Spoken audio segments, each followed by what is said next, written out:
খুব গুরুত্বপূর্ণ বিষয় কি না না, ব্যাপারটা হচ্ছে আমার বোন পাঠিয়েছে এটা। না না, আমি জানি না ঠিক কি আছে। রাখি পূর্ণিমার দিন রাখির গিফট, কিন্তু ঘটনা হচ্ছে উনি এটা কাচিনি কাটতে শুরু করে দিয়েছেন। কেন জানি না, যাই হোক দেখা যাক ভেতরে কি আছে। খোলো খোলো খোলো খোলো। ততক্ষণে ফাইনালি এটা ওপেন হলো। এখনো এটা হয়নি। কি? এখনো হয়নি, দাঁড়াও দাঁড়াও দাঁড়াও, আচ্ছা, কিনে ডাব্বা বেরিয়েছে। এখনো একটা আছে। তো তিনটে।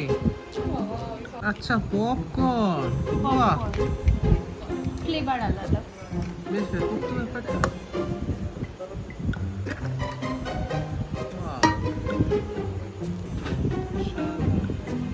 থ্যাংক ইউ মাম্মা। ও হ্যাঁ, ওটা আছে। আরেকটা গিফট